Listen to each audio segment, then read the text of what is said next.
There was nobody today ready to give an overview, so I only started. Yeah. So we started with the stock exchange. Then we also moved to one of the neighboring countries, Darland. Why? To save the cost. It's a developing country, and it's very common to get cheap labor there in order to save the cost. So currently we are in two countries, Testland, where we are listed, and Darland, a neighboring country. One of the important aspect of this business, as we discussed, is R&D. So we have a good team working on that already. Then what is our mission and vision? That also we have seen. The difference between a normal mission, if you see in other companies, and us is we are focusing on social well-being, which is becoming common with the time now. Every company now wants to bring societal value as well, especially the bigger company, because the expectations are very high from the well-established company, the government, the normal population. Everybody expect them to be good with the society. They should not prioritize profit, but also work for the betterment of society. In even our vision is our long-term goal. That is also to add value to society. That means not only to our consumer or end user, but also to the society. Our values we have seen. Then we have analyzed the board of directors. Every board member will bring in different expertise. Then we have to see, if you are taking up a strategy, how it will be beneficial for us to go in a way where we have our competency, right? And they have given different board members and where they are coming from. The committees, primarily it is important for every listed company to have audit committee, remuneration committee, and nomination committee. Risk committee is something which is advisable. It is good to have. Is it mandatory? No. But if you have, it's good. It will take up some load from the audit committee. Then we have seen certain risk.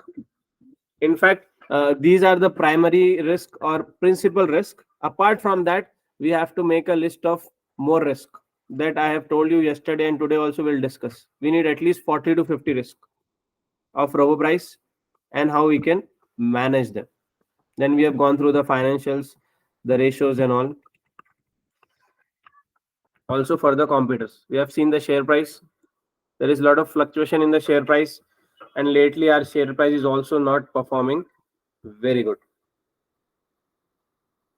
And ultimately the pre-scene ended with the news stories.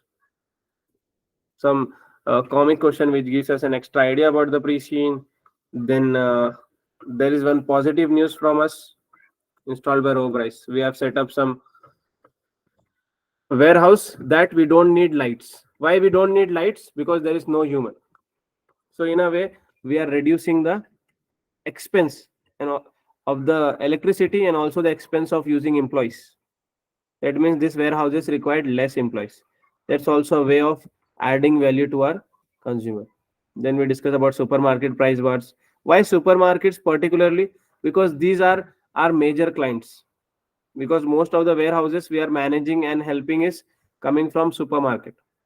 So there might be a question, we are acquiring a supermarket if you want to diversify, or there may be a bigger supermarket company who want to come and buy off our company, or maybe merge with us, or a joint venture. Something like that is possible. Then mixed news for warehouse staff. So in warehouse, the problem is about the health and safety. In order to get rid of that, automation is coming in. But with automation, people are also losing job. Okay. There is a trending news today about Google's layoff. Have you guys seen it?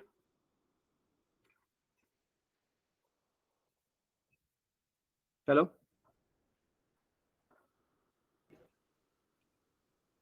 No.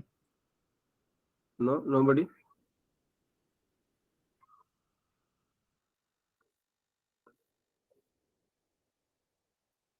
I think it was talking about 30,000 employees might get fired. I don't know how true it is, but they're in different newspapers.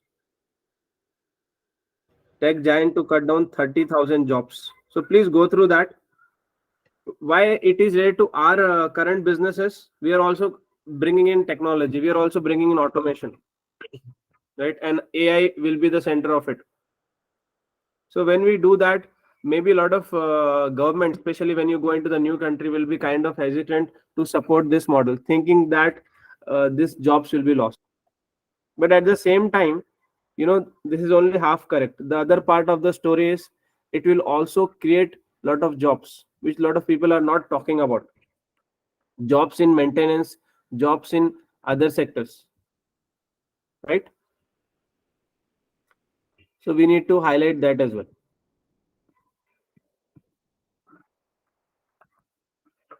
But this Google example can be a good one for us.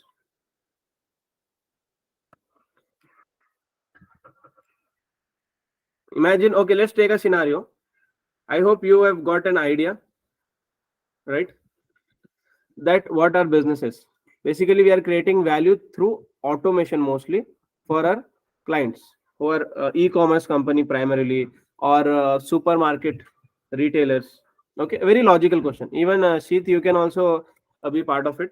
So the question is, imagine we have given certain technology, and because of that, the company has decided to, get rid of not 30,000, let's say 3,000 employees. And in the news articles, our company name Robobryce is also there. How do you think the stakeholders will react to that news?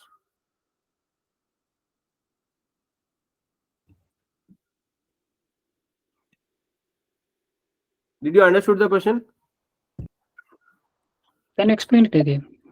Yeah, I am saying, imagine the same what's happening in Google, something similar happened to one of our client. It can be a supermarket or an e-commerce company. We have given some technology with the automation, let's say robots or something, and that is helping them.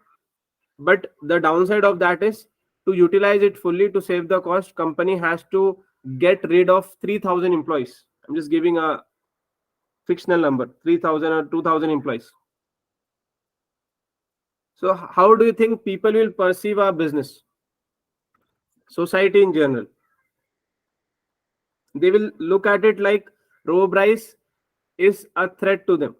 They will look that we are bringing their jobs at risk. You're getting the point? Yep.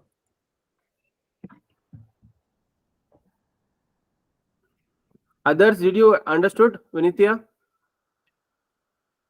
Yeah. So what should be our reaction? Firstly, what the society will think and how we should react to it. Discuss this scenario. Imagine in the exam you got a news article. Okay, I link to the previous news article only. Okay, where we have lights off. There is no lights required in the warehouse. Imagine it's a very big multinational company, and we have helped them to get their warehouse without employees, or maybe very few employees, and that has led to job loss of 2,000 employees or 3,000 employees. And our vision and mission is talking about societal value. So how do you think the society will perceive it, and what should be our reaction to that, and how we should respond to it?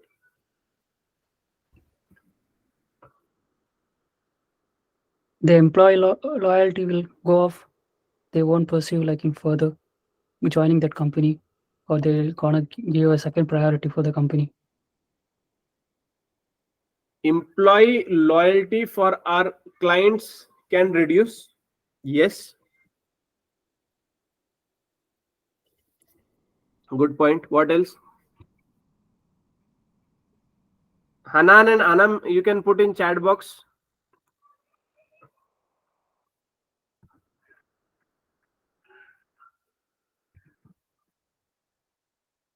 Vinthia,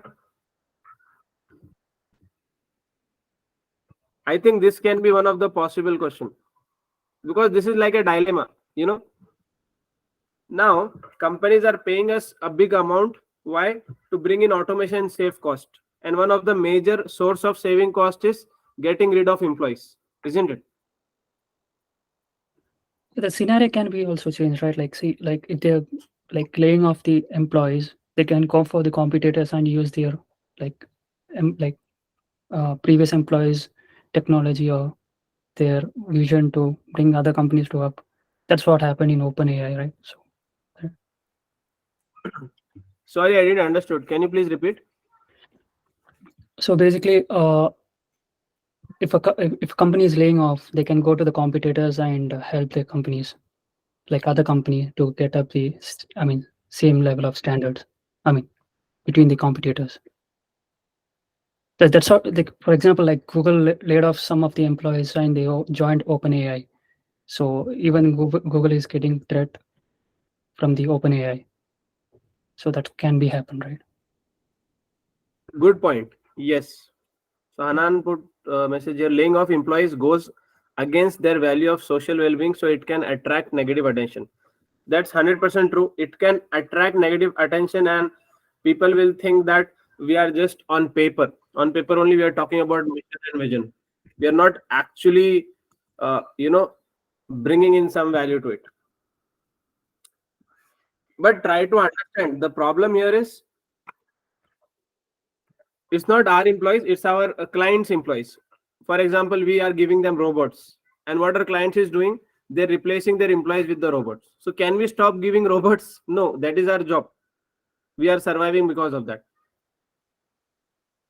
However, the downside of doing that can be employees are getting rid of their job, or they have to leave their job. So the problem can be miscommunication as well. So we have to create a situation where we are talking about both the scenarios. And again, we cannot just say that if, let's say, 2000 employees are losing their job, the same 2000 will get a job in the same company working for maintenance and all. The probability is very low.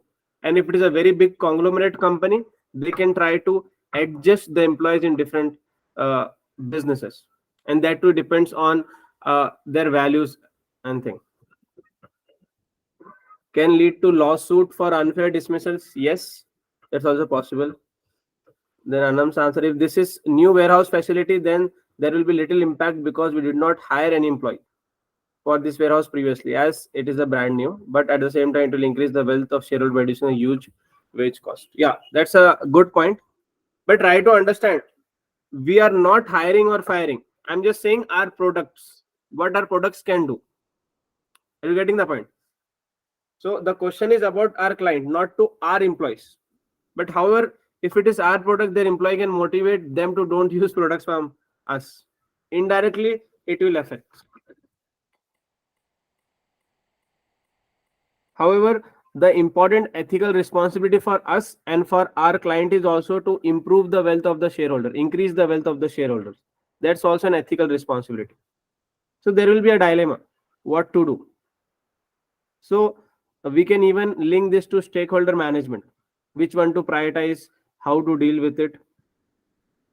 So I don't think it's possible to get a direct answer. We can just discuss from both the side. Hello, Aditi.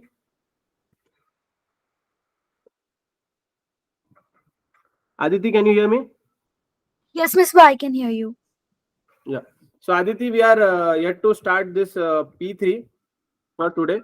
We are discussing on question about today's news.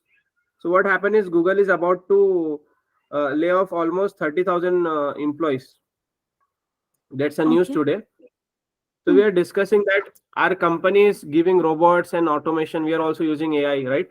So Yeah. do you think that's a discussion? You also give your points, please. So my question is, we are giving robots and technology. There is a high chance because of that technology, people will get rid of their job, right? And Yeah. our mission and vision is saying that we need to create in societal value.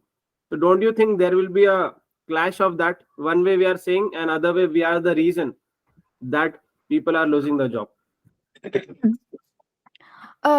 What I think is, here nothing is right or wrong, because this is our business. If we don't do it for our clients, they'll go to some other company and get it done.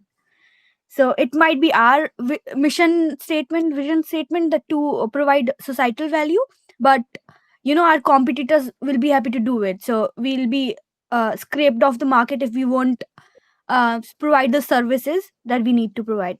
What we can do is, thinking about this, that we can make our robots in such a way that certain manpower is still required to operate them and manage them, so that like we keep a little bit of balance, but still they're gonna be a effect, and people will ultimately lose their job, because when anything gets automated, um, people do Yeah, lose their jobs.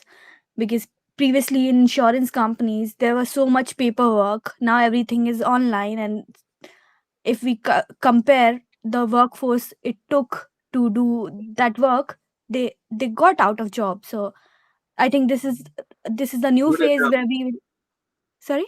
Even in banking, that's happening now. We don't see much ATMs coming in. People are going for cashless economy. Exactly. So this is the new phase where like when things changed in 1990s, where computers um, were developed and introduced in the market, and so many people ended up losing their job. Now with the development of AI, this is gonna happen. So people who will develop themselves will keep their jobs, and people will who will not adapt, they will lose their jobs. So it's it's like we have to keep a balance, but we can't do much about it. Good point. Because if we are not doing, somebody else will come up and do it. So it's not Exactly. like we are the primary reason. Yeah, and And, it's like it's up to them. Sorry. yeah, please proceed. It's up to our clients only to keep their, because they are their employees. So they should also try to find a balance. It's not just on us to maintain the balance. Right. That's all. Yeah. Misbah, what I think is, I mean, there is a side where people are losing their jobs due to these robots, but we can also argue that it's not it's not like just because this AI came, the jobs has been reduced. There are more people that we require more people to work in the AI department. So if you don't need people in one division, you need people to work in other division. I would say it's in a balance because you would lose your job in this division, but at the same time get a job in next division. That's what I personally think. One way, if if this robots thing ours works out, then the people would expand their business and stuff. And when they expand their business, they'll ultimately need more employees too. That's the way that I think about this. Right. That's also a valid point. In fact, if you go back to history a little bit, the current one, what we are seeing, the change, or we can even call it a revolution, industrial revolution 4.0, right? If you go back to the 1.0, 2.0, and 3.0, first it started with the steam power, steam engine in 1780s. Then later on in 1870, it was about mass production or assembly lines. Then in 1970s or late 60s, it was because of the computer. Now it's the industry 4.0 everywhere. So every time when this change come, and people were very much worried about losing job. However, if you see the history, most of the things in fact created more jobs. However, in the starting it was painful for the society, because in the starting people were losing job. And secondly, it was also painful because we don't have enough skill in the society to contribute in that. So I believe something similar can happen now also. People might lose job in the starting, or they need to reskill themselves or upskill themselves in a very faster way. So the question that shall we manufacture and do the business or not is out of the way, because if we don't do it, somebody else will do. And we also have ethical responsibility towards our shareholders, and we are a profit making company, right? And also, if we proceed with this and do this will also improve our society. Like you could see, like people will see that your company is doing differently, or we get that work done faster and stuff, and more people will come and like collaborate with us. The more people come inside and collaborate with us, the more our country or our specific state will be visible out, and the more the economy grows. That's the way that I think, and that's the way the industry has evolved so far, is what I would say. Agree on that. So different people will have different perspective. I believe one thing we can do, at least in a short term, long term and mid term, we can have different solutions to it. Short term, we can tie up with the university. We already have two directors who are close to the central university in Testland. Whatever clients we are selling our products, we can give them an offer, through our expenses, because we are getting business from them, and say that we'll retrain their employees. We'll retrain your 1,000 employees, 2,000 employees, some numbers we can say, and we can upskill them, reskill them, and train them how to utilize our own machines, how to maintain them, so that they don't lose the job.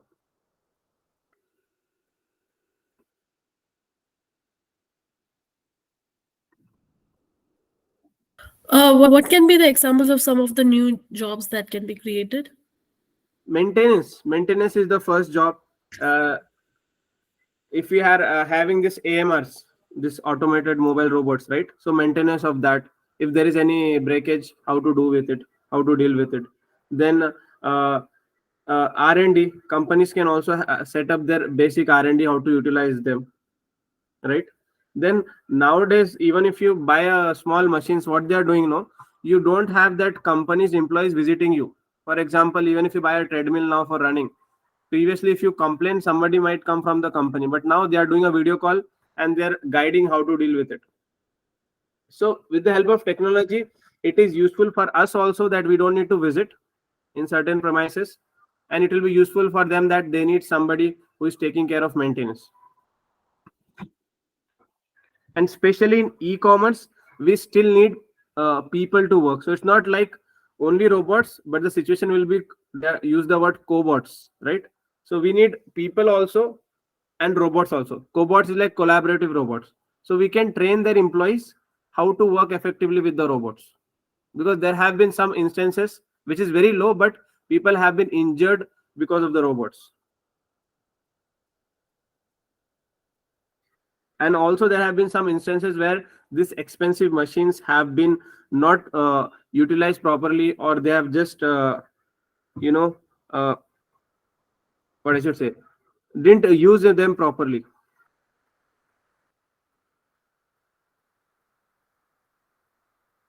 It's not only about buying it, but even utilizing it, or maybe we can say they're not utilizing it to the capacity.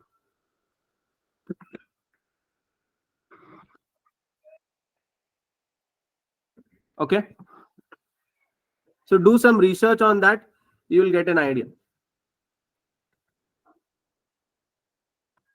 So let's continue with P3. Any questions on that?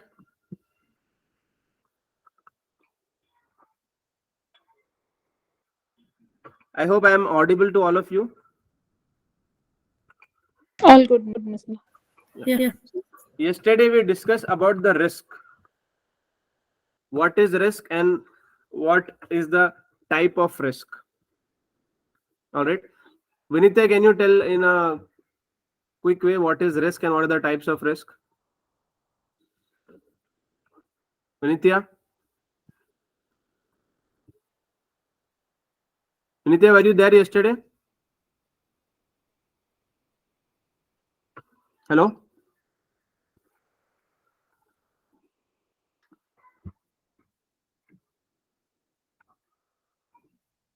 Can you hear me? Okay, no problem. Others, am I audible? Yes, Misbah. Vinitya, you are on mute. Therefore, I can't hear you. Please unmute yourself.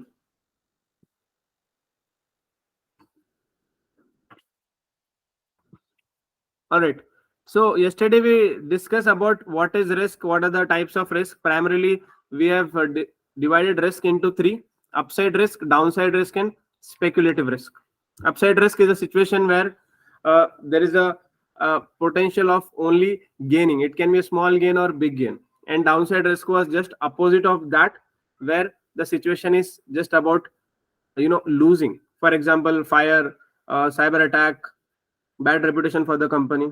And the third one, and most commonly, is speculative risk, just like launching a new product, going into the new market, selecting a new strategy. It can go any which way, in a positive way also, in a negative way also. And one most important thing we have discussed yesterday is the difference between risk and uncertainty. Because in business, it is obvious that we have to take risk, and mostly high risk can give higher return. But we don't say that business should be in uncertain situation. So the primary difference is risk is something which is quantifiable, and uncertainty is something which is not quantifiable.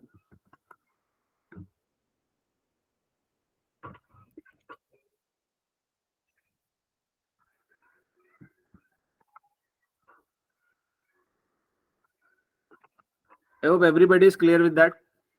And we have also seen the categories of risk: political, economical, business, where the risk is coming from.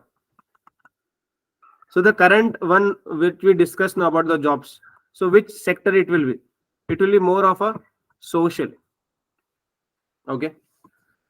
Then chapter 2, we started with the risk management. We discussed what is risk management. We have also used about the COSO model. If some of you have missed, we have recordings, or you can contact me also if you have any confusion. All right. So now we'll start. We have also discussed risk appetite. That was very important. And risk appetite means where the appetite means how much risk we can kind of digest. So that comes from two main areas. That is the attitude of a person or a board, and the capacity. For example, a smaller company wanted to take a very big risk, but they cannot do it because nobody is ready to fund them. The capacity is small. And attitude of the board. If the chairperson or the CEO change for the company, the entire risk attitude can be changed.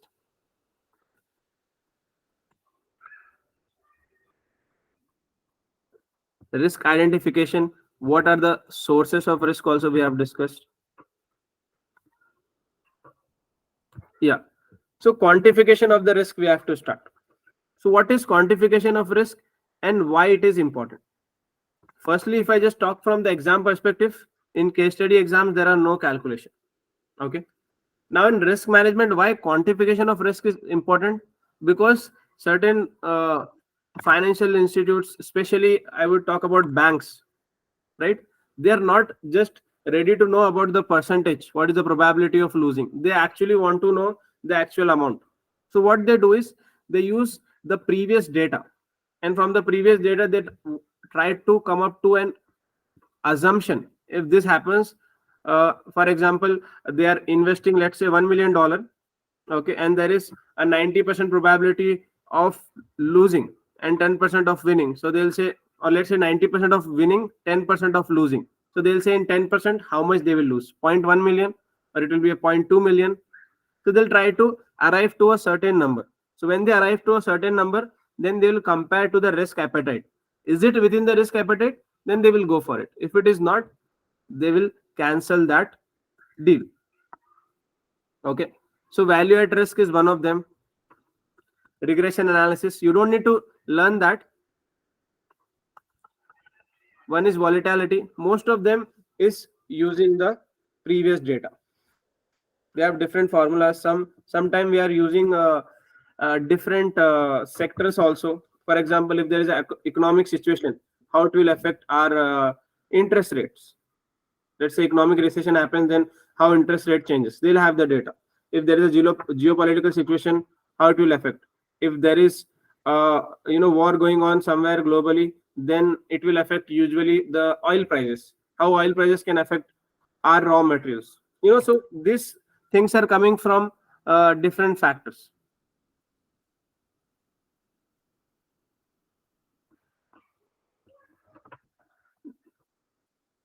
Next is assurance map. This can be useful. A common qualitative way of assessing the significance of risk is to produce a risk map. So, it's very logical for us to understand companies can have hundreds of risks, sometimes thousands of risks. Can we give all the risk equal importance? Obviously not, right?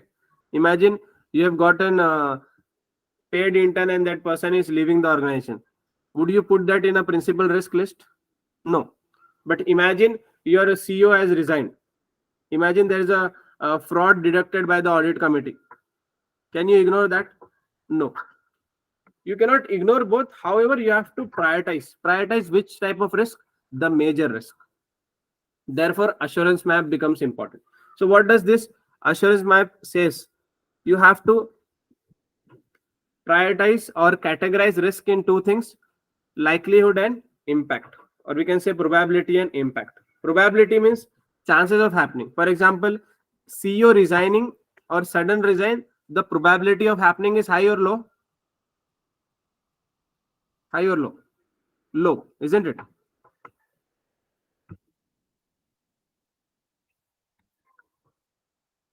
The probability is low. However, imagine if that person leaves, the impact will be high or low? The impact will be very high.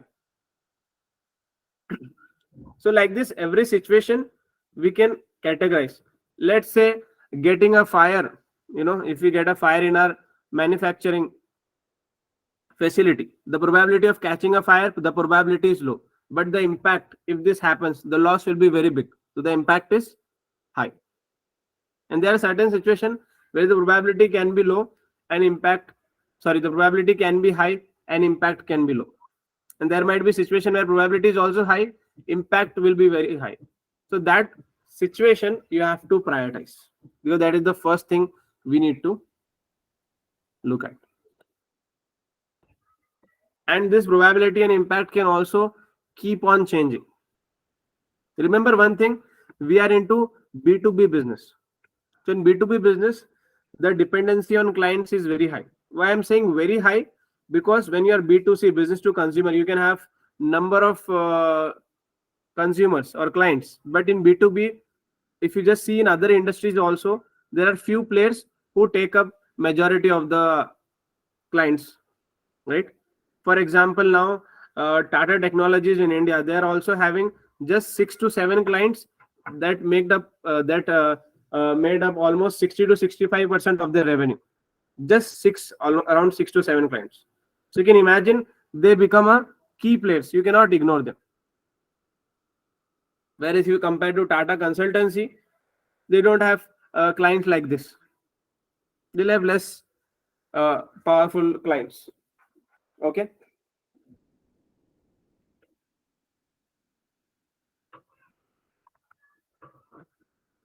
So high probability, high impact risk should be given the highest priority for management, whether by monitoring or by taking steps to mitigate this. Okay.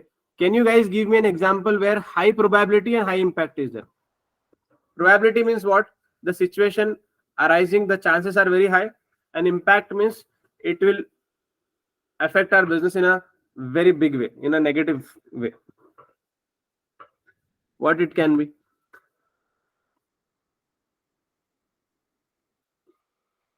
You can think of any scenario also.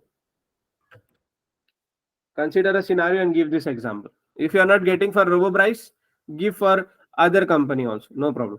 I just want to see your understanding.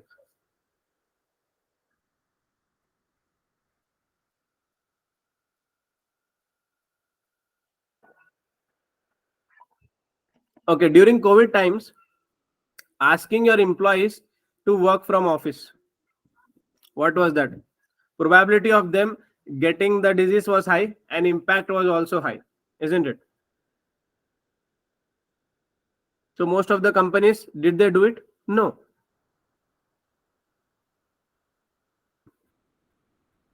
Why everybody is on mute? Please reply. Say yes, no at least.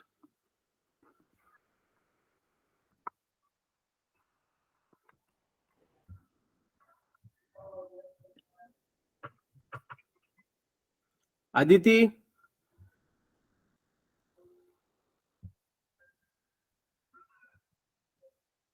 Am I audible, guys? Yes, Misbah, you're audible. You want an example for High impact and high probability. And I request all of you to, this class should be more of a discussion. If it is discussion, it's easier for you to remember also. Make it a dialogue rather than just a monologue. Whatever you feel like, don't feel like I might be right or wrong. It's okay. Whatever comes to your mind, you can say. If you can't get the answer, you can say. Anam has messaged, chances of COVID was low while working from home, but it had high impact. Yes. So why it was low? Because they're working from home. Imagine the company says come to the office. So that will be a dire situation. Yeah, Aditi. Supplier, so if supplier says that he's not going to supply us with the instruments or the parts, spare parts that we need for our products, then it's going to have high probability and high risk. All right. In fact, we can even refine that example. It makes sense.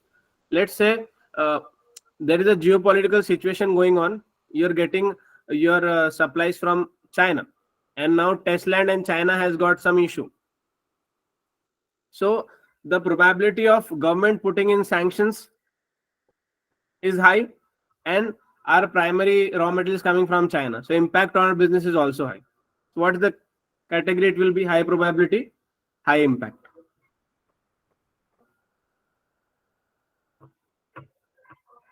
Anybody else? Any other example?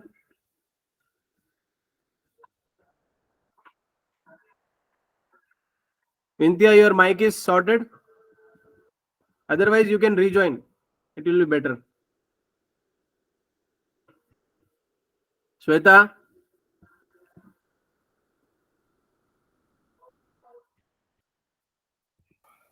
think of an You were asking examples of any risks, right? yeah, Okay, please high give me a few. probability, high impact you think of. Otherwise, you give a scenario, we'll try to arrive to this example. Okay, just give me a minute, please.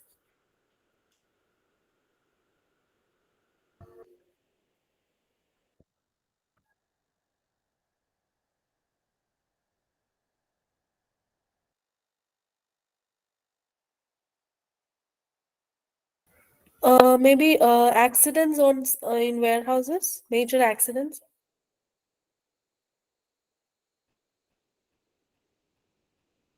Hello. Yeah, I'm listening. Continue. Explain Uh, why.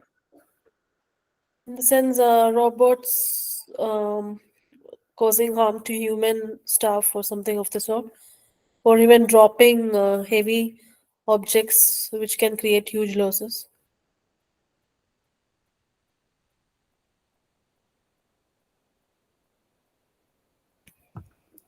Right.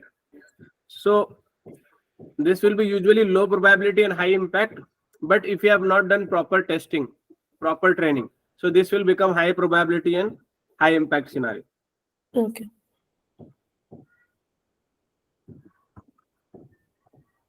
Fake news by media channels. Yeah, Anam. So this will also be low probability, but impact can be high. Imagine already something bad has happened. That will become high impact, high probability. Let's say there is a cyber attack, and now we want to go and disclose to the stakeholder because it's our ethical responsibility. So now what happened? The media will report. Probability is also high. The impact can also be high. So finding an example for the first one is mostly, assumption based. Whereas if you want to compare with low probability, low impact, high probability, low impact, it's very easy to get example. Okay. So for low probability, low impact, few examples. Probability is low, but impact is also low.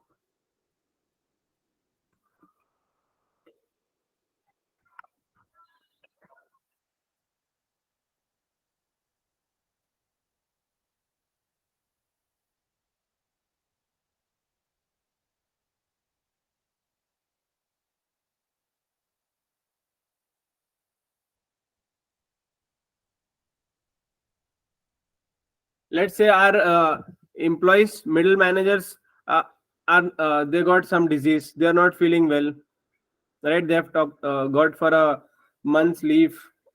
That's very normal. The impact is low, and the probability of them also falling ill is low. The probability is also low, impact is also very low. Or uh, failure, I would not say failure, breakdown in manufacturing, small breakdown. Usually breakdown doesn't happen, but if it is small, it's very easy to repair also. So probability is low, impact is also low. I'm not saying zero impact, but low impact. All right, the last one, high probability, low impact, or low probability, high impact. Low probability, high impact, we have already discussed so many cases like the board member resigning, cyber attack, fake news. Give me a scenario of high probability, low impact. One example. All of you, one example. Think of a scenario or a risk where probability is high, but we don't need to worry much because the impact, the negative impact that will affect our company is low.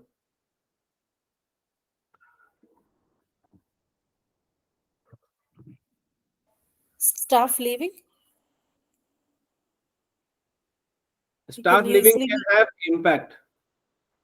And why staff will leave? Middle level job or lower level jobs, then they can be easily replaced, right? So the Okay. impact will be But probability is not high. Do you think staff will keep leaving always or very often? maybe in low level jobs, medium to low level jobs. So what I'm saying is low impact is correct, but the probability is not high. People don't switch that much. Okay.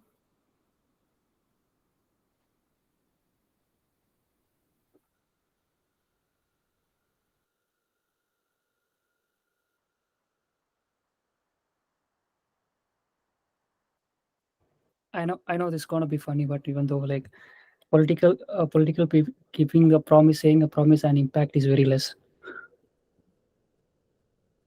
Sorry, can you please repeat? Like it's like probably like political people, like politicians, like they give a promise, and the impact is very less. High promise and very less impact. Right. It can be an example, but however, we are looking from our business perspective Okay. for this business.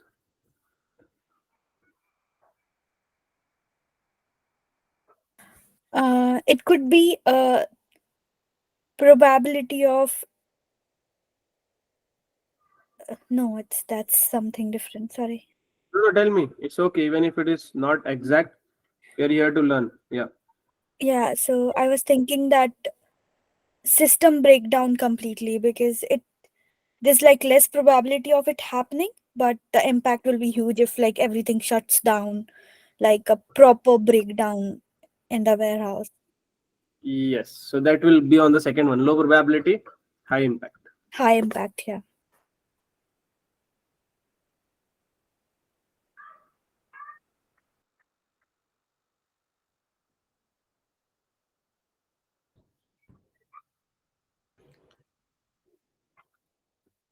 All right.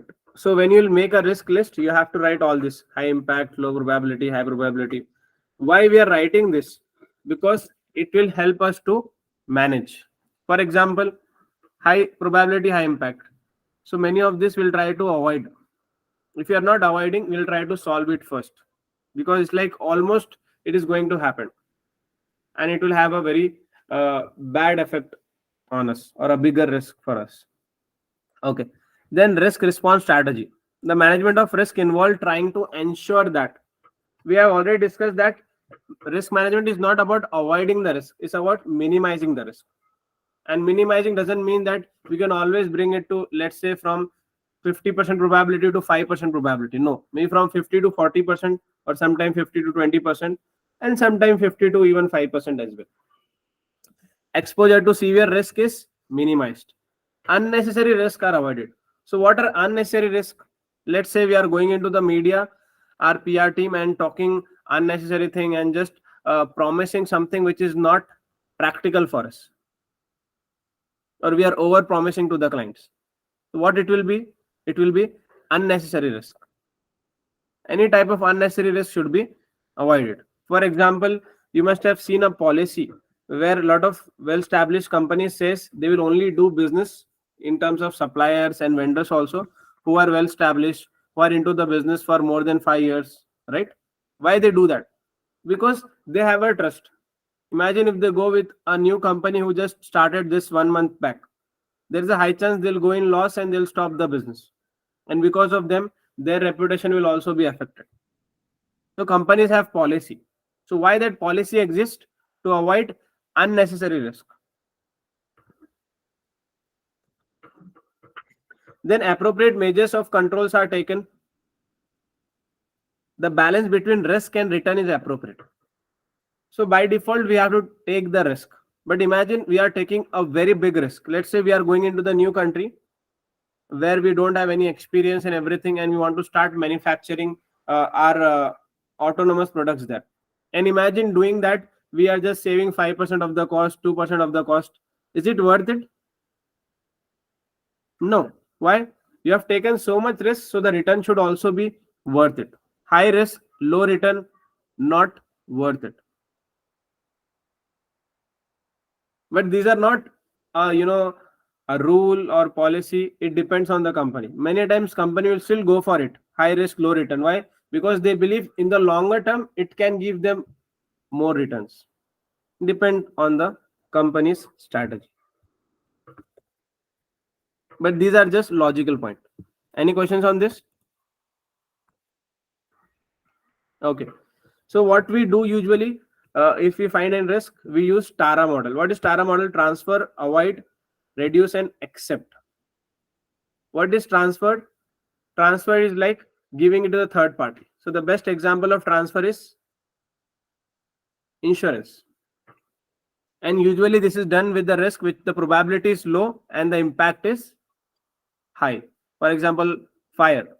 For example, cyber attack. Now cyber attack is also being insured. But there's an ethical situation also coming with it. We'll discuss in the later section. It could be outsourcing as well, right? How outsourcing? Because we are transferring. So if we are not sure that there's something that we cannot do properly, we can outsource it and get it done properly. So it will be transferred. That will be transfer as a strategy, but we are talking about transfer as a risk. Don't go with the word meaning. Are you getting the point? Yeah. Can you give any other example of transfer? Anybody else? To do with this outsourcing, if we say areas where we don't have core competence, and if we transfer those particular business strategies, then we are transferring the risk, right?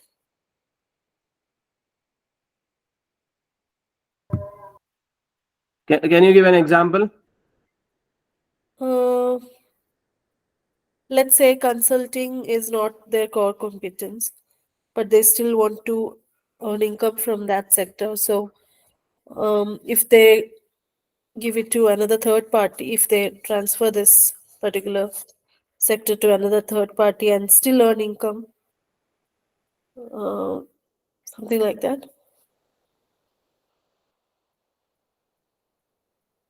then they're transferring, like all the operation related risks will be borne by the third party, whereas they'll still get some income from them for using their brand name or something. Okay.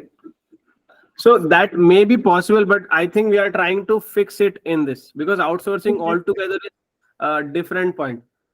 Okay.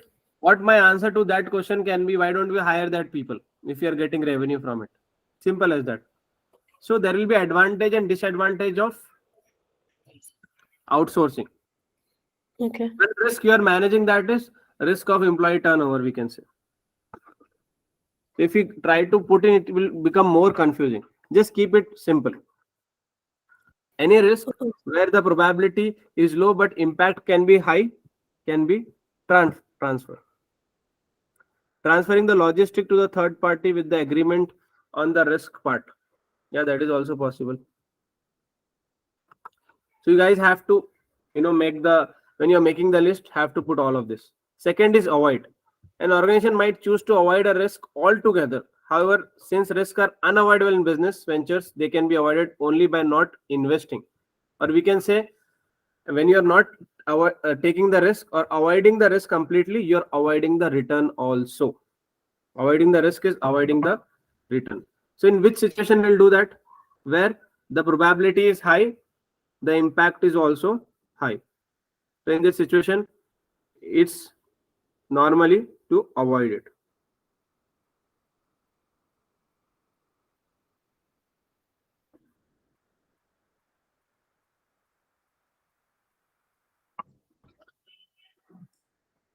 So same examples we can use. Next is reduce or mitigate.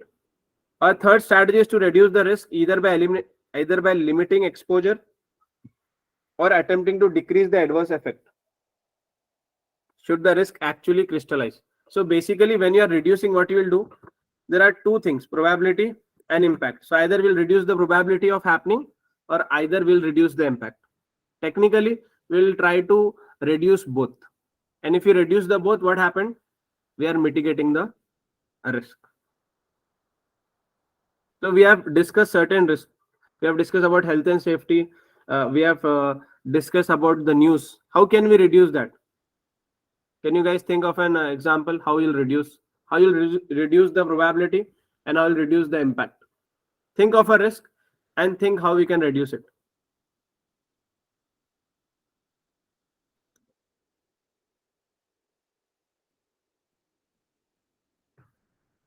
Okay, I'll give a risk. You guys give me an answer. One point each one of you how to mitigate. So the probability is low, but the impact is high.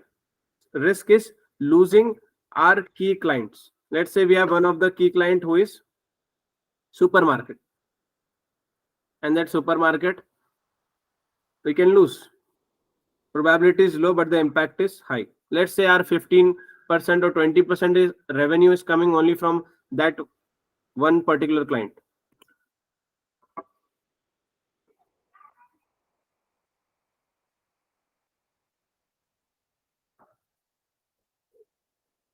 Did you guys understood the question?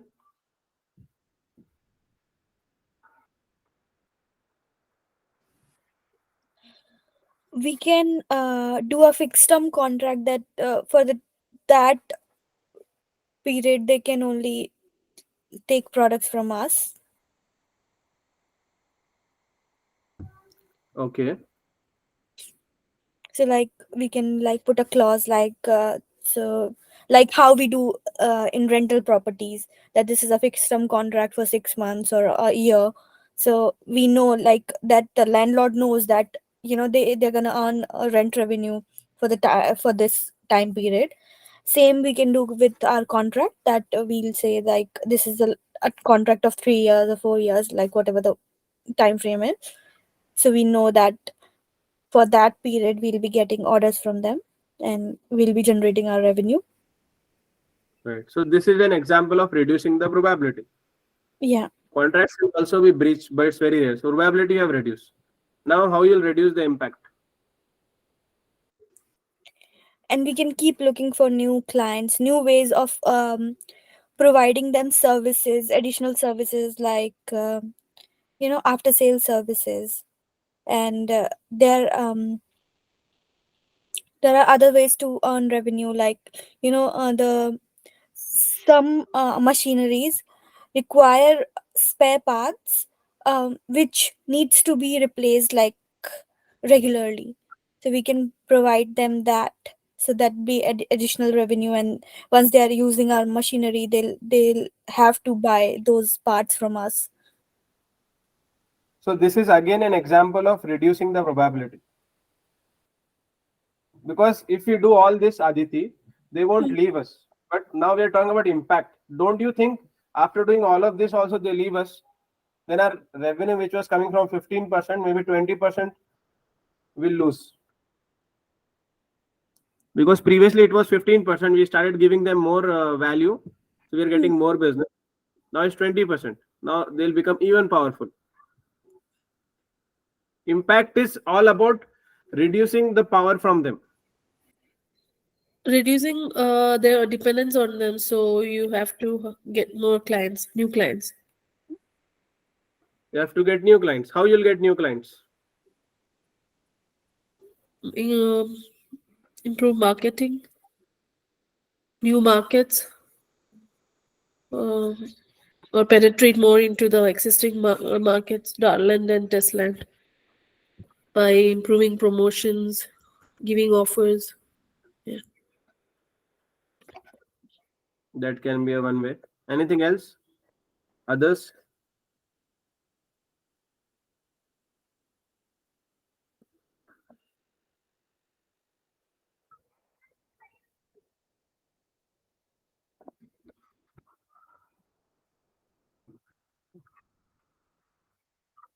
Okay.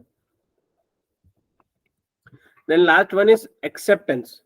The final strategy is to simply accept that the risk may occur and decide to deal with the consequences in that particular situation.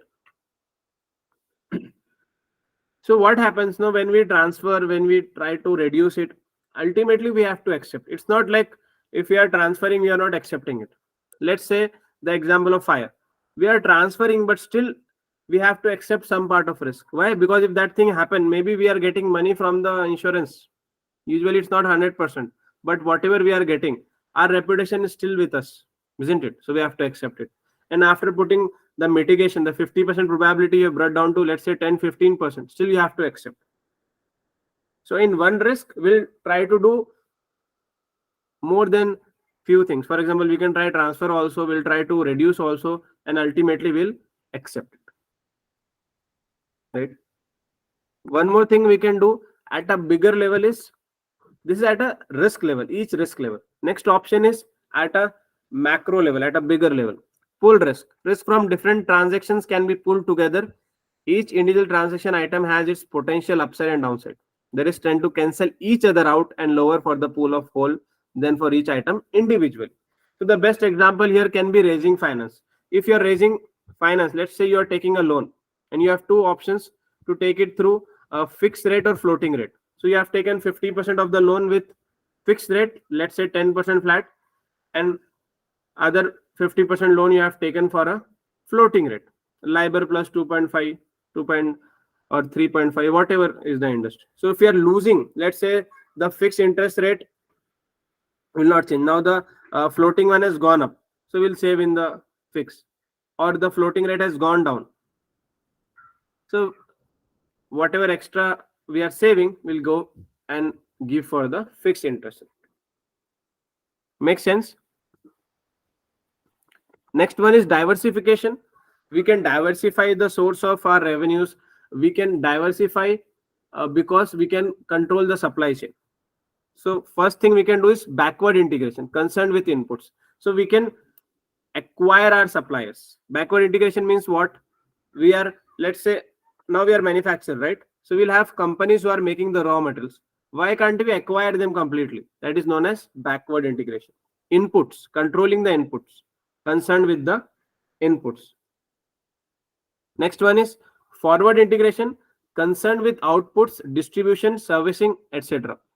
So now we are B2B. So why can't we acquire a supermarket? Why can't we acquire an e-commerce company? That is the forward integration. So if you do forward integration or backward, you will have more control on the supply chain. And if you have more control on the supply chain, the chances of success are high. The chances of achieving our goals are high. Why? Because in a way, you are reducing the risk. You are reducing the dependency on other parties. Isn't it? Next one is horizontal integration, directly complementing the organization product. So we are buying off one of our competitors, or we are buying somebody, or we are acquiring some company who is doing similar like us at our level. So that is horizontal integration. Next is unrelated integration. This is usually when we go into a new industry altogether. So one problem with our current business is, if there is an economic downturn, automatically this industry can go down. But imagine if we start a new business in related to food, related to hospitals, health, then that industry, even liquor, there may be ethical issue in some way, but that industries are running even in recession. So at a macro level, we are diversifying. So unrelated integration, completely different market to spread its risk. That is a diversification. Any question?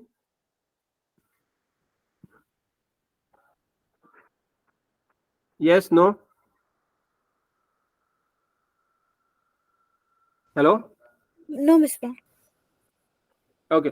So I have a small question, and I want all of you to answer. Those who are out, please put a chat. Just a one word answer also is fine for people who are in chat. Okay. Others need to explain why. So out of this four, which one would you suggest for Robobryce and why? Out of this four option, which one you believe is best for us and why?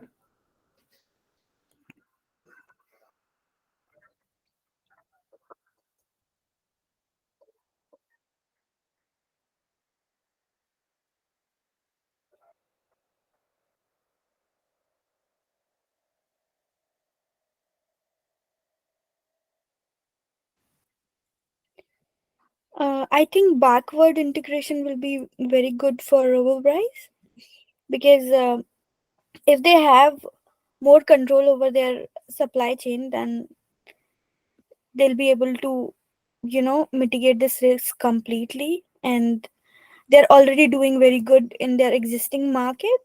So, because some businesses lose all their value when they try to diversify themselves a lot and they end up losing their core market. So like for the time being they can focus on backward integration, and then eventually then they can move to different ones.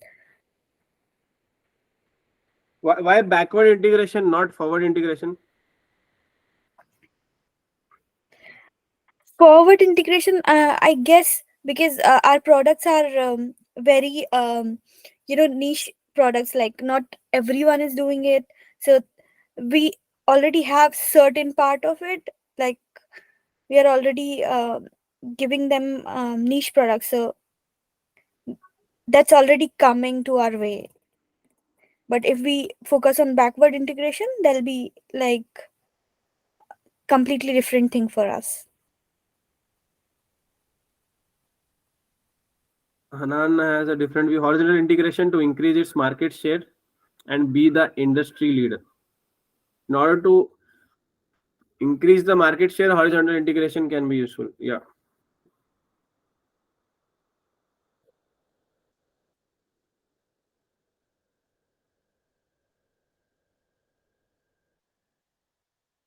Others? Sheet, you can also answer. Just journal. If I know you don't know the pre-scene, just journal any business. I hope you understood what we are talking here. A little For bit now. any business. Yeah, Sorry? a bit confused here and there. That's it. Just understanding the topics now. Only for diversification, here we are talking is if you are running any business. Okay. Let's say it's a supermarket business. So Mhm. for supermarkets, if you see, they are trying to control the supply chain. Why? The margins are low, so they want to get rid of the wholesaler, or they want to become the wholesaler themselves, and they want to sell the products at a lower price. Okay. Like Okay. Aldi is one of the example. Yeah. They have their own products also. Why they have their own products? Do they Because actually manufacture it? No, they have done it through backward integration. They are using a white label. White label, it was like white label is what? Just putting their logo. yes.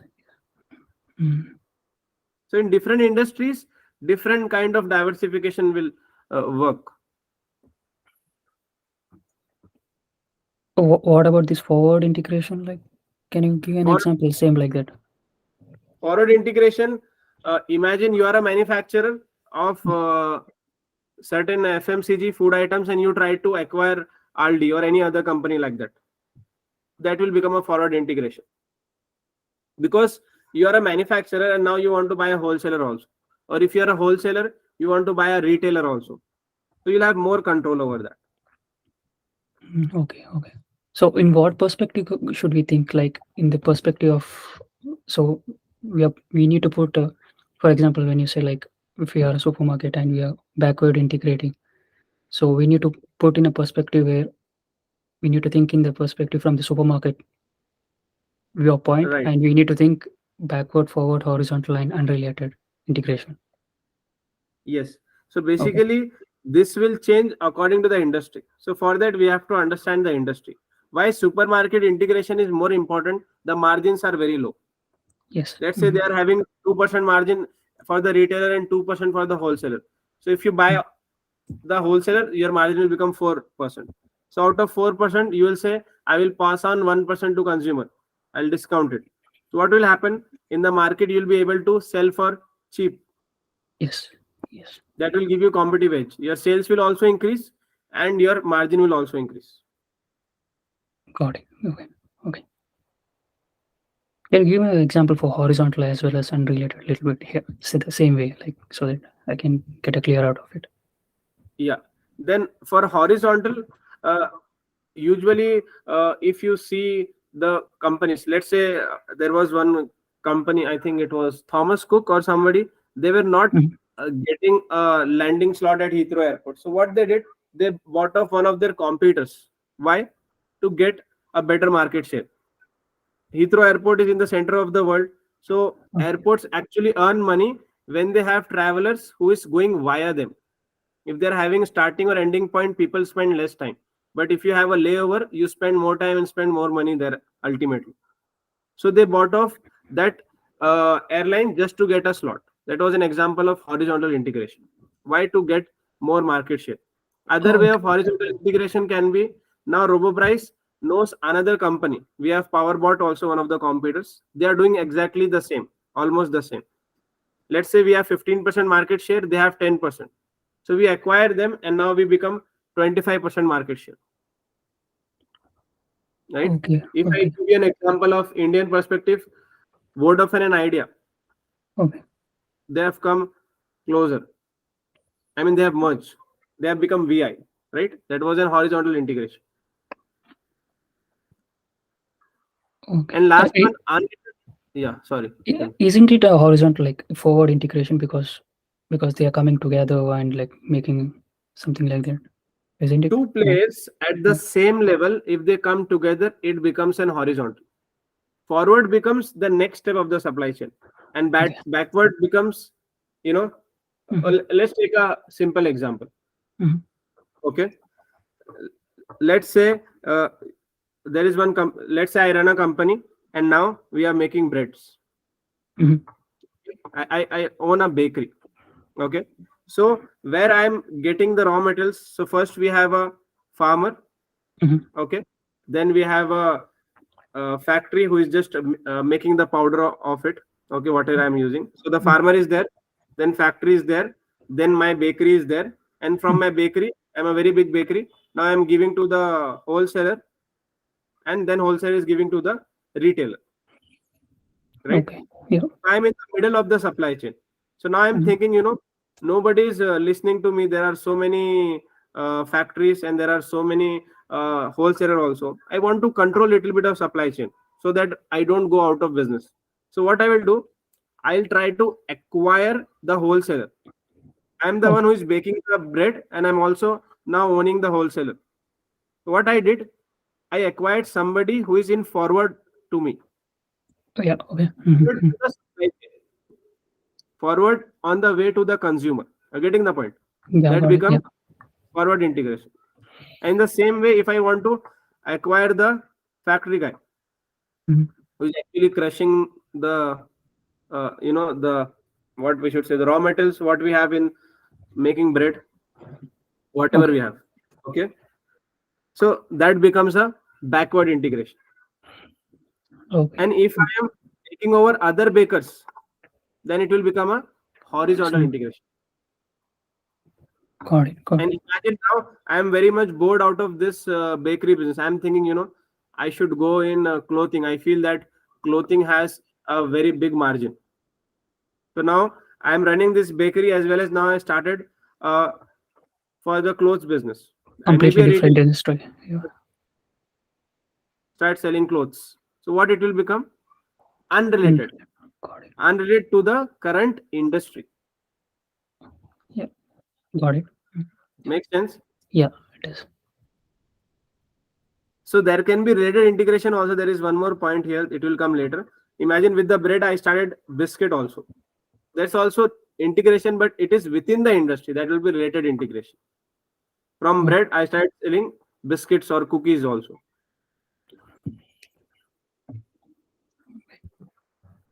Yeah. I hope everybody is clear with this, what is backward and forward. if I go with Anam's opinion, unrelated integration can be helpful here. We can enter into new type of business such as creating the e-commerce site name as Amazon and use our own warehouse facilities to store and ship the goods to the end consumer. So Anam, your answer is right, but there is a small mistake. It's not unrelated. If you do that e-commerce, what Amazon is doing, so what you are doing is related only. It's not unrelated. In fact, this answer should be forward integration. Are you not the part of the same business? Are we not the part of the same industry? How it can be unrelated, right? It is a forward integration. We were the suppliers or we were supporting Amazon. Now we are a competitor to them. Make sense?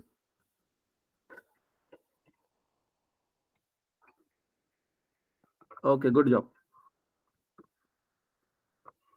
Next is risk cube. Misbah, I have a query. Yeah. Let's say something of the sort comes up in exam and it says 60% of the marks is allotted to that. So Okay. do we structure the answer as in we describe each, give the pros and cons of each, and then as conclusion we say I choose this because of this and this. Is that how you answer that? Right. So basically, it's very rare. Firstly, they're asking all four. Out of the four, usually they'll ask one or two. Okay. Either No, if forward, they say backward. like which, if they just ask in general, which diversification method would you choose, and then give 60% marks for that. So we have to mention each of them, right? All four. If they're asking, yes, you have to. This will be more of discussion question. Then you have to give advantage and disadvantage of each, and ultimately recommend one of them. As a conclusion. Recommendation should be with justification. Okay. Whatever you are saying in exam should include why. Even the same thing I am trying to do with you guys now. If you are explaining why, then only we can score good marks. You have to justify the answer, because same question can have different answer. For example, shall we go to a new country for our manufacturing? Now all 7 of us can have 7 answers, no problem. But how you justify that matters. There is no fixed answer. Even in the examiner's report, they have mentioned one question can have 100 answers, 100 types of answer, more than 100 type of answers, and all can be correct. I remember myself when I was writing, there was a question about acquisition. So I wrote in a little bit a negative way. I said we should not go for that acquisition because already the financial situation is not good. We should be, focusing on the cash flow. But one of my friend who was writing with me, he said it's very good to go with the acquisition, and he in fact went on saying if you did acquisition, our cash flow will improve. And both of us passed in the first attempt. So it doesn't matter what we are saying because both can be correct. The strategy is not fixed, or it's not like a calculation we need to follow. Everybody come from a different point of view, but how you justify that is important. Okay, Shweta, does it make sense? Yes. Okay, next is risk cube. Okay, so we can just put it in a simple way. So there are two type of risk: gross risk and net risk. Okay, it is also known as the gross risk and residual risk. So what is residual risk? In the previous page we have discussed about controls or mitigating the risk. So when you reduce the risk, mitigate the risk, it becomes a residual risk. So if you see the bigger cube here, that was the risk we normally were facing, but we try to put in control, so the risk has reduced to this size. And when we put control, we not only put from one angle, we try to put from different angle. Okay, let's take an example. Here also they have given something similar. We are selling products on credit. Okay, so what is the risk? The risk is the customer doesn't pay us on time, right? We lose the money and all. Now for that risk, imagine that's a bigger cube. You want to put on control. So one control we have put in, that will put the maximum limit we can give him on credit. Only X amount we can give, not more than that. Okay, that is one control. Second control will put, we want to see the credit check. That is second control. Third control we can see is we want a letter from good standing from other companies, or you want to have a referral from somebody. What we have done? We have done three controls. So what happened? The bigger risk have become a smaller risk. So this is known as a residual risk.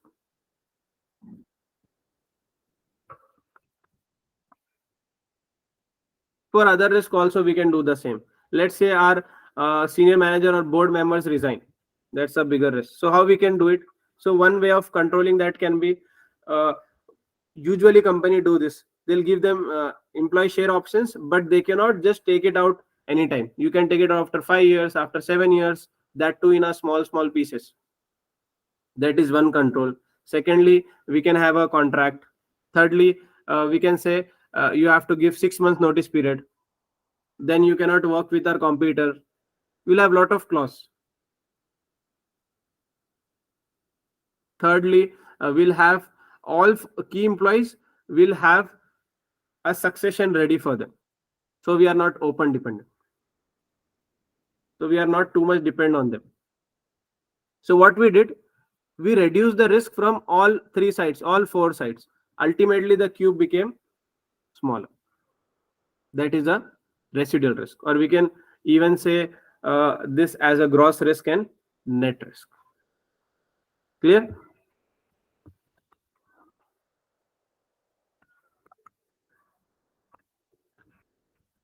Next one is risk report. So as CIMA being a UK based qualification, it is mandatory that the companies there have to give risk report at least annually. Okay, but do they need to give all the risk? No. Why? Because of the confidentiality. Many times this report will be obviously seen by the competitors. So we have to give an overview to the stakeholders, particularly the shareholders, to know what amount of risk the company is facing. So what it includes: the systematic review of risk forecast, risk strategy and response to significant risk, monitoring and feedback loop, a system indicating material change. So if you understand, the aim and objective of having the risk report is just to show our stakeholders, particularly the shareholders, that things are in control. All right. What is gross risk? The bigger cube. The net risk or residual risk is a smaller cube. Any question?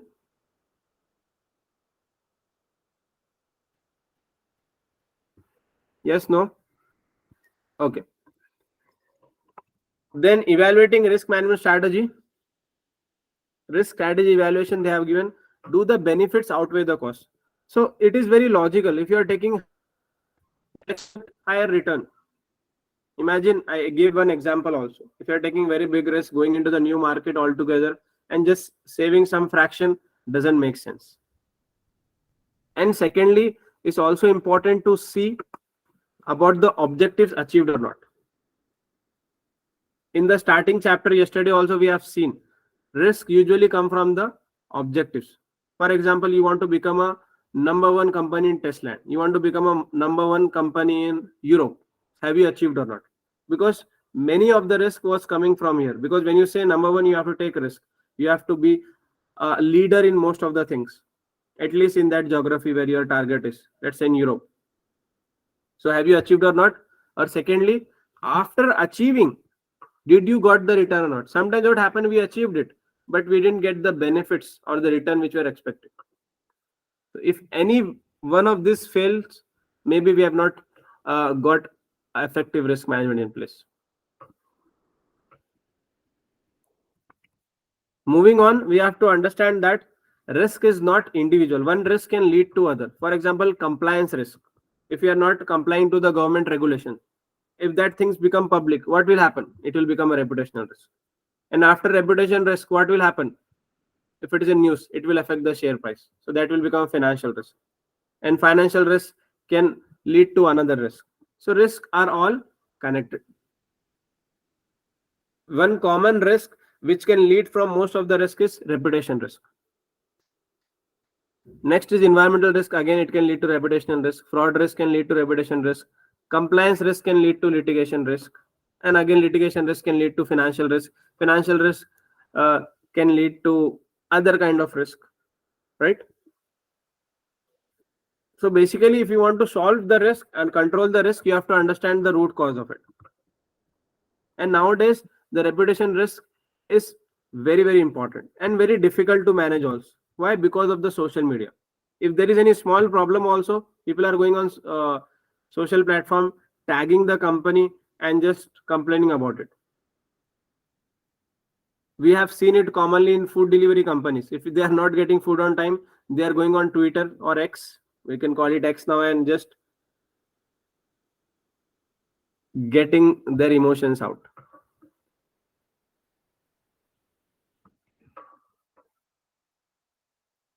Do you guys or any one of you have an idea how we can reduce this risk, how we can avoid or reduce the chance of one risk going to the next one?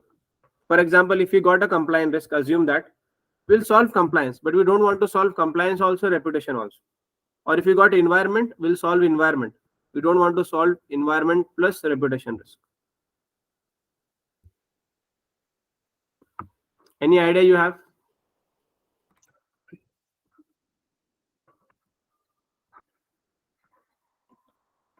Okay, I'll give you a hint. You can do it with the policy. What kind of policy?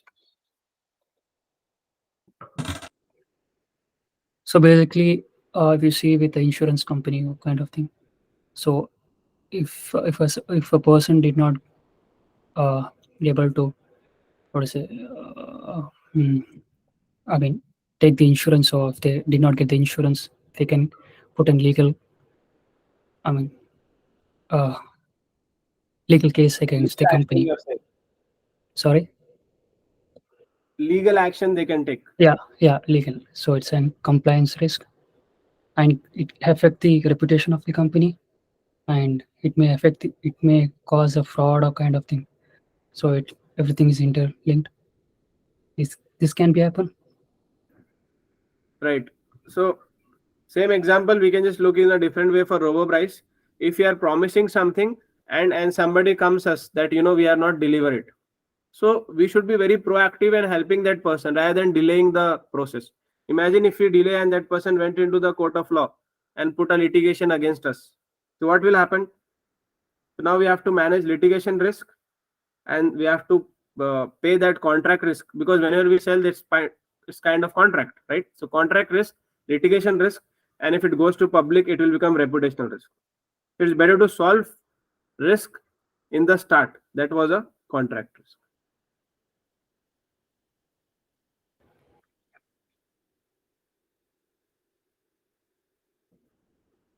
Okay.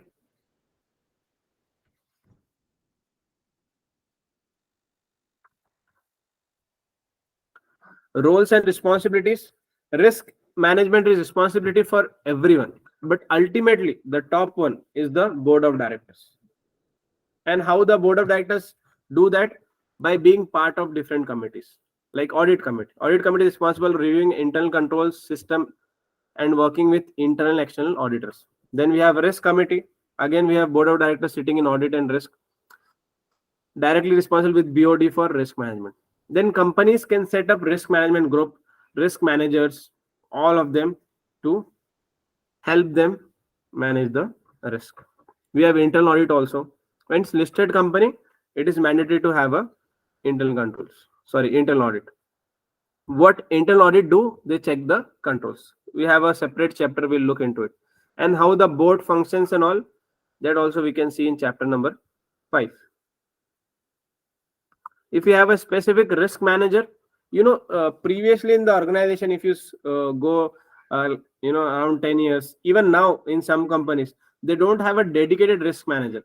What they do is, the current, let's say your manager is finance manager, whatever manager it is in whichever department, they were expected to take care of the risk also. But later on, companies have learned from the mistakes of other companies, and they've also understood the returns they are getting with proper risk management. The chance of success automatically increase when you do better risk management. Therefore, now companies are coming up with the specific risk manager roles. So what is their roles? Provision for overall leadership for risk management team, identification and evaluation of the risk affecting an organization arising from organization's business operation policies. So these people will go beyond and see what new risk can come in. They'll do the research. Their job is of more proactive. In fact, if you see, risk management is nothing but being proactive. Audit is kind of reactive, right? But risk manager role or risk management itself is more of being proactive, seeking opportunities to improve risk management methodologies and practice, monitoring the status. These are some of the role. It's not limited to that, and obviously it will change according to the industry and the culture of the business. Monitoring the status of risk management strategies, developing and implementing risk, maintaining good working relationships, ensuring compliance with laws and regulations, compliance risk, implementing a set of risk indicators and reports, including losses, key risk exposures, early warning indicators. You know what is early warning indicators? Some people even called risk sensing tool. So what they will do is they'll go on social media, they'll go into the normal media, print media, news and all, written, physical, digital, everywhere, and they'll try to get all the things that have been written, spoken about the industry, and they'll try to see which one is relevant to them. That is like early warning indicators. They will not wait until 1 million people on social media, or millions of them are trending. They'll see even few people are saying, okay, they'll try to understand, okay, why they are saying, can this thing go big? If they see, they'll try to stop it there itself. That is early warning indicators. Just like most of the things, if we are proactive, we can do it easily. Any question?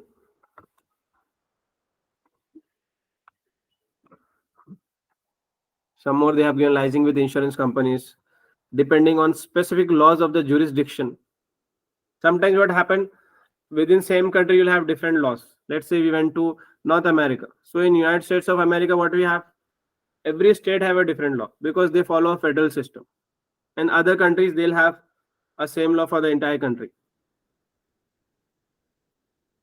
Then again, depending on the jurisdiction, producing reports on risk management, including any statutory reports.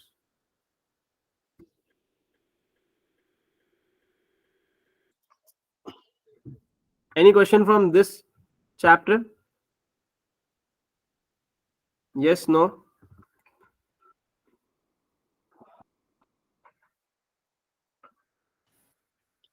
No, Misbah. All right. So please read it again. We have another 20 minutes. Shall we start a little bit of strategic risk? We'll take Yes. 2 minutes break, then we can start, and we'll do for 20 minutes more. Okay? Just a small 2 minutes break.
Yes.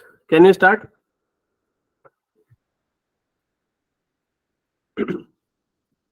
Are you guys ready?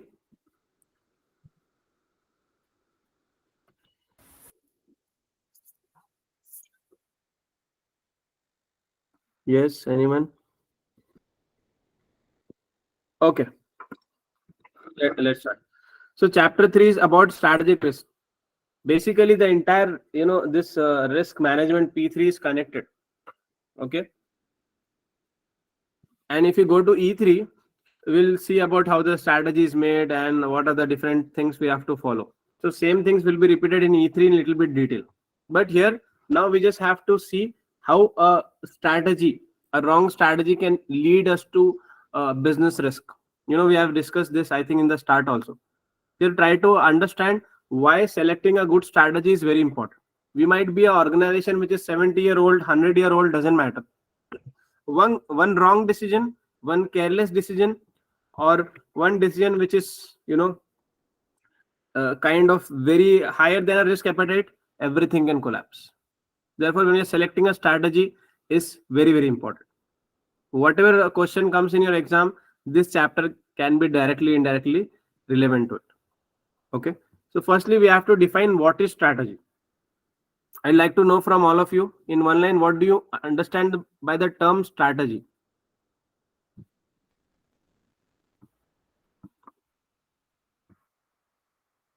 There is something written on book, but it's okay. You can say in your own word. What is strategy for you? Now you are going for SCS exams. You might have something in your mind. You might have your own strategy. You are looking for a job. You have a strategy, right? You strategize everything. That we decided to follow. Pardon me. Can you repeat? The plan of action that we have decided to follow to achieve something is strategy. Plan of action. Okay. So plan of action to follow to achieve something. So you are on A. You want to go to B. So how Yeah. to reach to B is your plan of action. Okay. Okay. Makes sense. Others, I want it from everyone, please. Just one line at least. If you cannot say, you can type.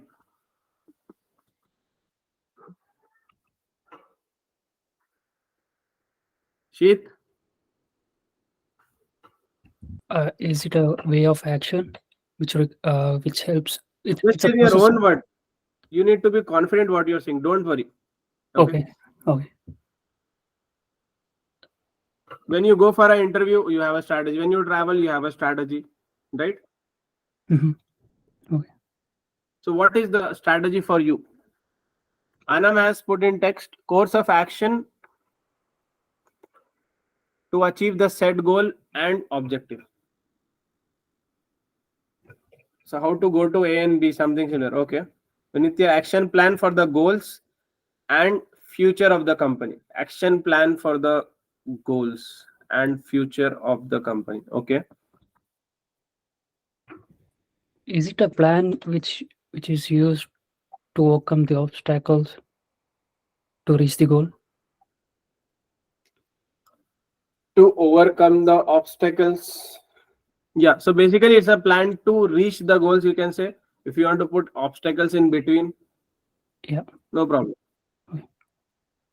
Okay. Now, anybody else want to answer? Shweta?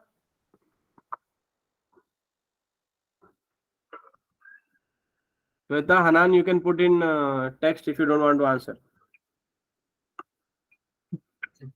So basically, A to B, most of you have said correct. A to B. Let's say you are in London now and you want to go to New York. Okay, you're in point A, you want to go to point B. So is it enough for you to just to decide that I'll go from London to New York? What else do you need? You need a source. You need a mode of transport. How you'll decide the mode of transport? Will you go for a plane? Will you go for a ship? Right? Or will you go for a private jet? How you'll decide that? Or if it is, let's say, within the Europe, let's make it easier. Within the Europe you want to go. So will you go by train? Will you go by bus? Will you go by flight? Or will you go by your own car? How you will decide that? Based on plan and time and expenses. Expenses. Yes, that's what I was looking for. Expenses. And when you look at the bigger level, it's not only limited to money, but the manpower you have, the expertise you have, the license you have, the patents you have. So one keyword all of you missed is the resources. Can a company, let's say you started an automobile company, right, with your friends, it's just a startup. Can you compete with Tesla in the strategy? No. I mean, not exactly the same, even if you want it. Why? They also want to go to A to B, you also want to go A to B. But can you copy them? No. Why? Because they have so much of resources. So the most important thing is resources. Let's say I have a private jet, I can travel anywhere, anytime. But if the other person doesn't have what he needs to do, he need to plan it according to the airlines, plan it according to the time. Same thing goes with the business. You must have noticed when a company grows, like company like us, if you want to go into the new market, it's very, very low probability that we'll start organically. What we'll do, we'll acquire a company which is already successful. Why we'll do that? Because we have money, we have the resources. But a small startup company wants to go into a new market, they don't have resources, they want to do it organically. They even knows that if we acquire, we can save a lot of years. But can they do it? No. So the most important thing is resources. Even if you see in personal life, whatever decisions we take, doesn't it directly, indirectly depend on the resources?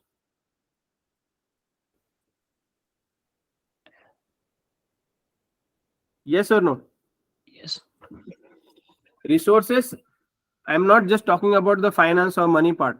That may be the first part, but we have other things also. Experience we have, expertise we have, license, patents. Okay. So A to B with $100, A to B with $1,000, A to B with $1 million, A to B with $1 million plus 100 people, plus this license, plus this patents, plus this, plus this, plus this. So three things important in strategy. First, obviously your objective. Second is your plan.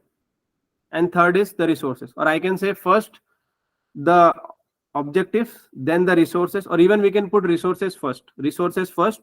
Based on the resources only, we should set the objective. Once you know you want to go to B and you know that this much resources I have, then you'll decide the course of action, how to leave from A. Make sense? So I hope you'll not forget the definition next time. You can write in your own words, but these three things are important. Why this definition is super, super important for you? Because your exam itself is called strategic case study. Whatever question they ask, even if it is not related to risk, if they are saying that how to manage stakeholders, and in that you have a question of employees, and you are saying, okay, give bonuses to the employees.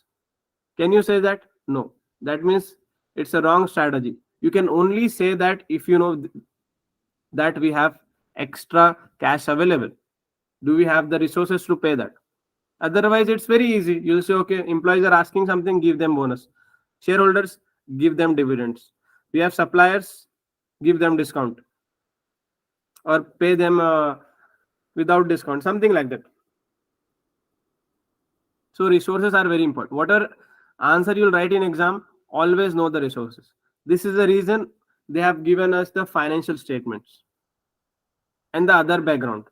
Why we need to know the background of the board? That is also a resource.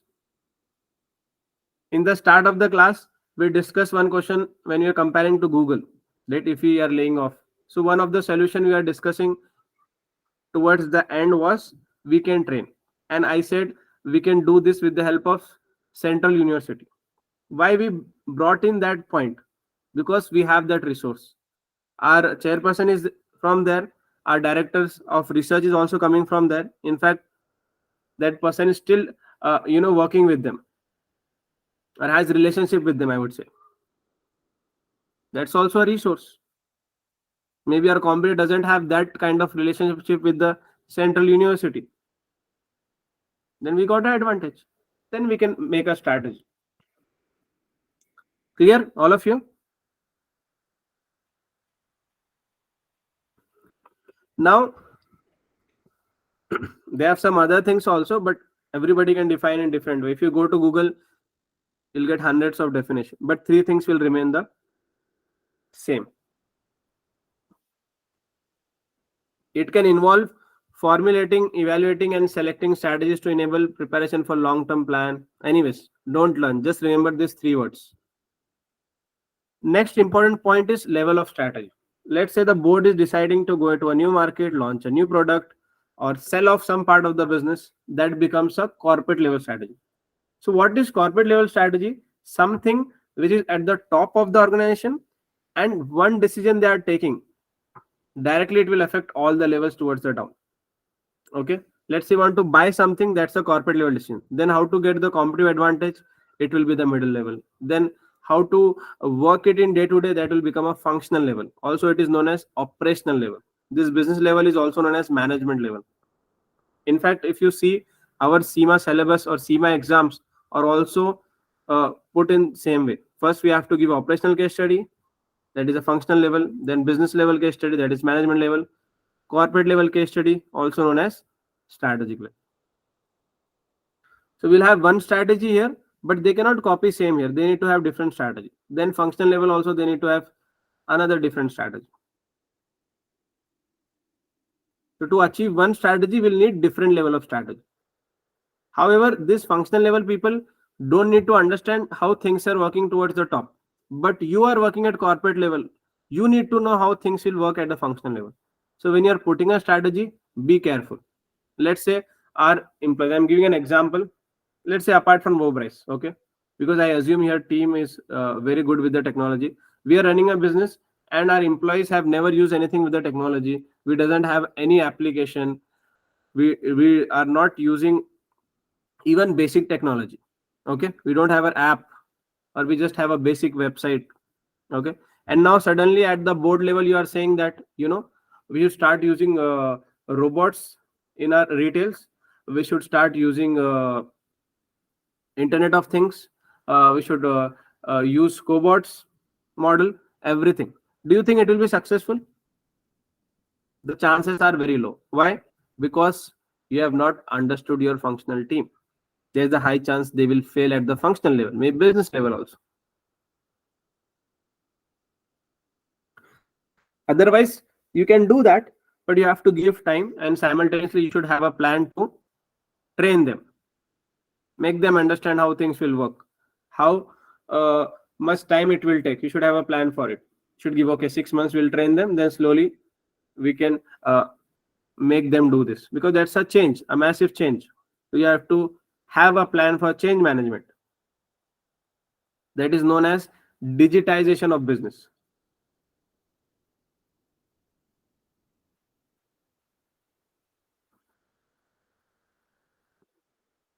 Okay, so first one is rational model. You don't need to learn any of these models. It's just an example. Okay, so basically models can be divided into 2 categories. One is long-term planning, and second is short-term or no planning, or minimum planning, we can say. So rational model is something which is focusing on long-term planning. So what they do is, just understand, they do look at the mission and objectives first, obviously. Then they look at the internal environment. Internal environment is nothing but our strength and weakness. Then they look at external environment, that is opportunities and threat. Why you want to look at strength and weakness and opportunity and threat? Excuse me. Because if you see an opportunity in the market and you also have that strength, so it's very easy, just link them both and we'll get a success. I mean, we'll achieve our goal. Or sometimes we see an opportunity and that is our weakness. We'll try to convert that weakness to strength. Then we'll look for options. Ultimately we'll choose an option, then we'll implement it, and we have to review and keep things under control. Or control we can also link to performance measurement. That is a rational model. So in this planning itself, it can take 5 to 6 months, and company will plan a 5-year target, 3-year target, 4-year plan, something like that.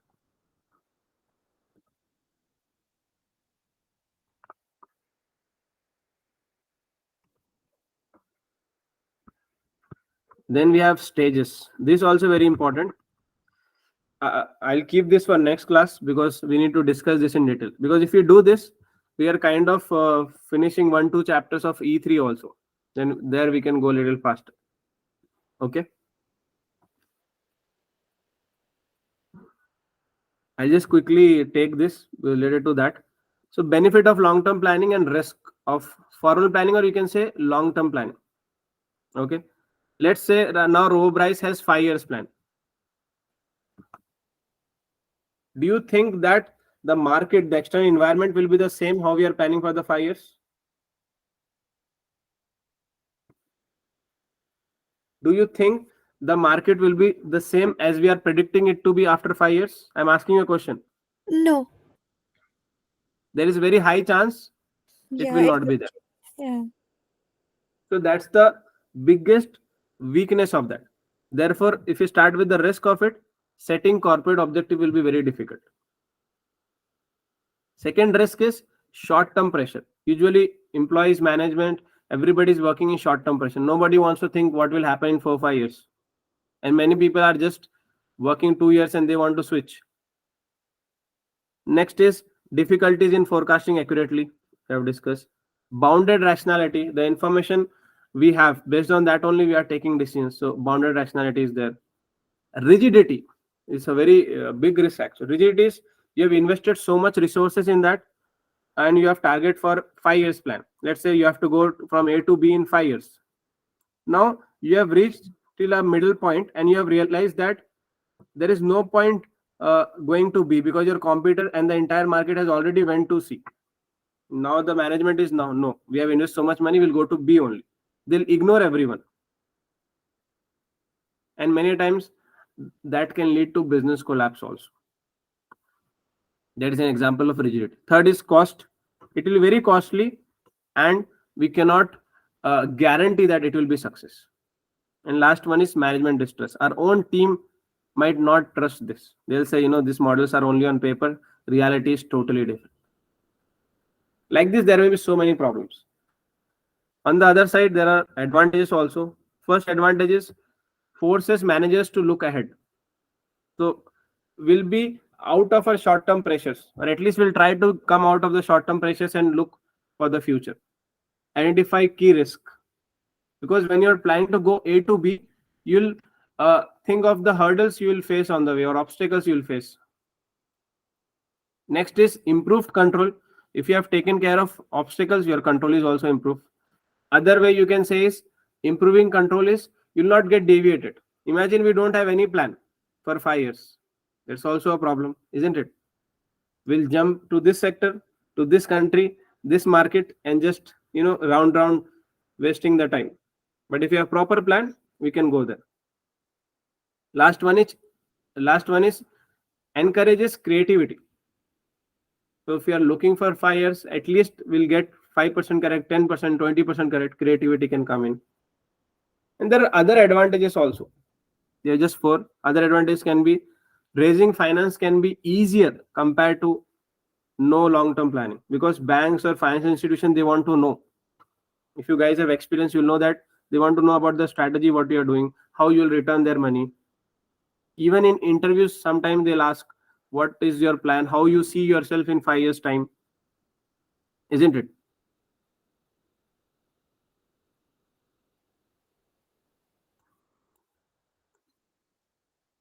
Okay. And this part, problems with lack of formal planning. Imagine we don't have long-term planning. So this advantages will become disadvantages here. Failure to identify a threat. Strategic drift. We don't know where we are going. Direction is not there. Banks will not support you. Difficulty in raising finance. Management skill. When you don't have a plan, so you need to just depend on the skill of the management. So they should be expert. They should know the industry. They should understand it completely. So mostly this can work for startups kind of companies, small companies. Bigger companies can go for this. But the problem is even bigger companies can face this risk. So ultimately they try to come somewhere in middle. What is that middle point and how we can come? We'll discuss in the next class. Okay.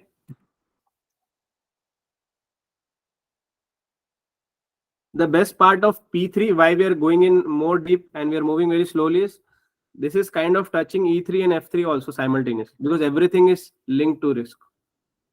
If you understood this, is done.